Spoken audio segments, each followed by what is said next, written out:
La station spatiale chinoise, la sonde lunaire Chang'e 4, un troisième porte-avions le Fujian, la centrale Baihetan et j'en passe. Ces dernières années, la Chine a fait des progrès substantiels dans le domaine des sciences et des technologies.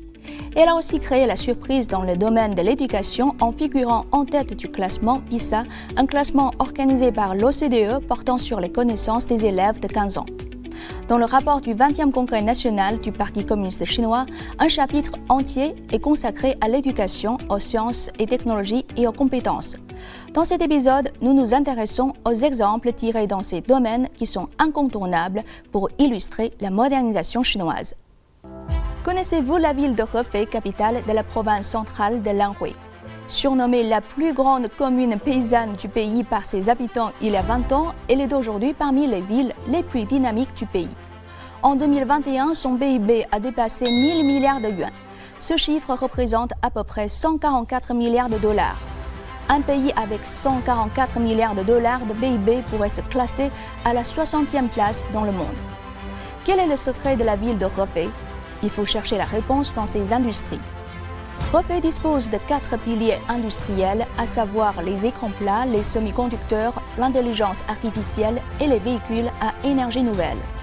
Ces 10 dernières années, le leader national des écrans plats, BOE Technology Group, a ouvert 2 lignes de production des nouvelles générations à Hefei avec le soutien de la mairie, ce qui a permis le renouveau du groupe et la formation d'une chaîne industrielle autour des écrans plats dans la ville. D'un fonctionnaire au bas de l'échelon au poste de vice-directeur de la commission de contrôle et de gestion des biens publics de la province de l'Anhui, Zhu Shenli a participé à presque tous les grands investissements de Hefei. 因为产业结构变化，所以推动我们整个科技创新，整个和产业的融合互动，科技的优势得到了极大发挥，这种城市的人气质发生了变化。À Hefei, on trouve également des entreprises de technologie de demain.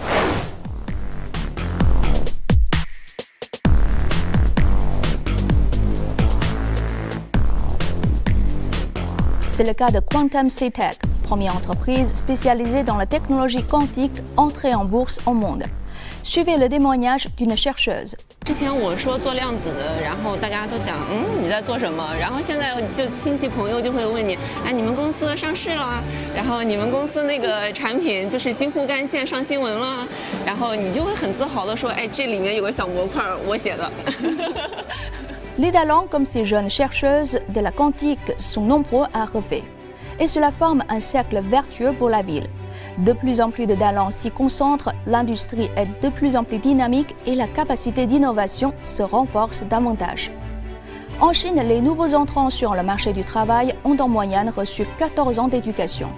Plus de 240 millions de Chinois ont reçu un enseignement supérieur, dont 81 millions l'ont fait au cours des 10 dernières années. Je vous emmène à présent dans un village de la province du Guizhou, dans le sud-ouest du pays, pour voir comment les futurs professionnels sont formés, et ce, dans des conditions assez difficiles. Isolé dans les montagnes, Tatai est l'un des villages les plus pauvres de la province depuis des décennies. Il figurait parmi les derniers villages du pays à être sortis de la pauvreté fin 2020. Dans ce village, l'école primaire est reconnue comme le plus beau bâtiment. Mais pour que les enfants accomplissent leurs études primaires, une école neuve ne suffit pas. Pan Dehua fait partie des 3 millions de travailleurs du programme chinois de lutte contre la pauvreté.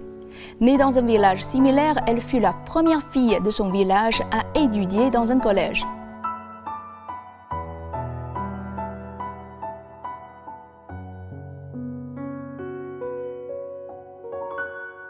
Vous êtes papa? Oh, je suis Pan老师。对，今天我上课的时候发现浩敏没有来学校上课，我想问他一下，他今天事情为什么事情没来上课呢？他跟讲饭，去碰的吧？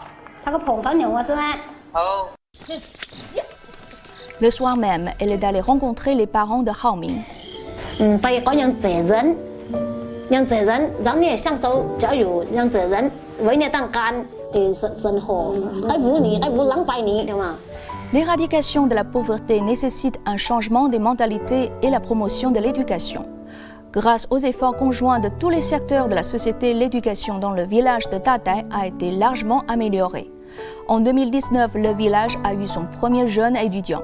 Il s'appelle Pan Guowen. Il a été admis par l'Université des finances et de l'économie de Guizhou. Chaque fois qu'il retourne au village, les enfants lui posent tout un tas de questions. Avec l'exemple de Pan Guowen, de plus en plus de jeunes caressent le rêve de faire des études supérieures et d'avoir une vie professionnelle, pas comme leurs parents.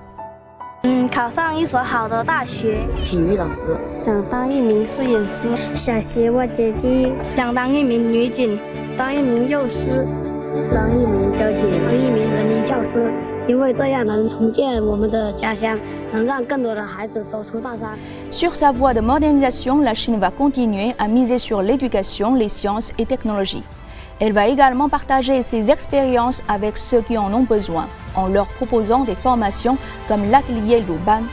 Nommé d'après le légendaire maître chinois de l'artisanat du bois, l'atelier Luban attire de nombreux Africains qui ont vocation à devenir des professionnels et contribuer au développement de leur pays. Avec une jeune génération bien formée, l'Afrique pourra écrire sa propre histoire avec succès, comme la Chine a su le faire.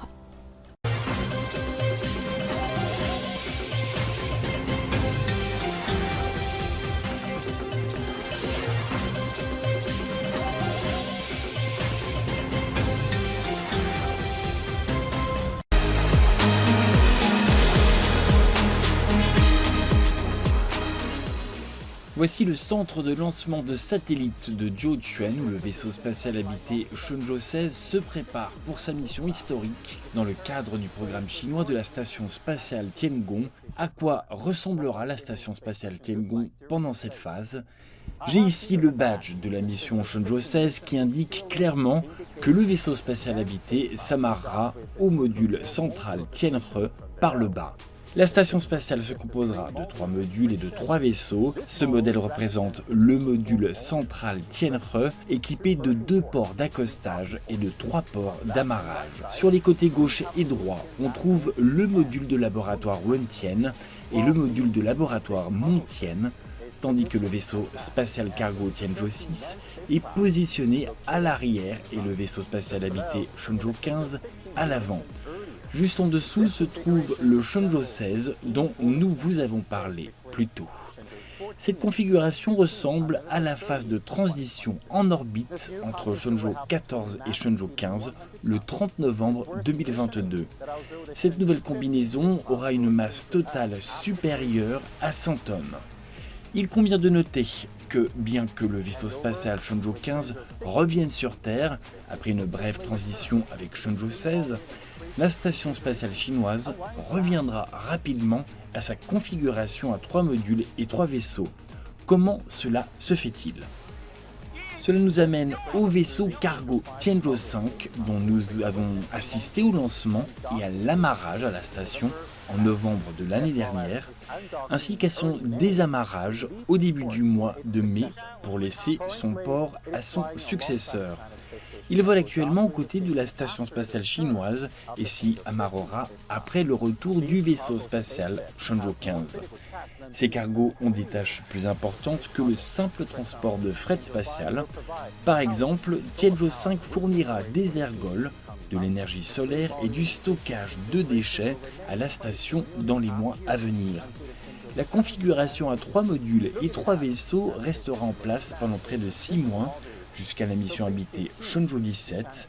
À l'avenir, la station spatiale chinoise s'enrichira de modules supplémentaires.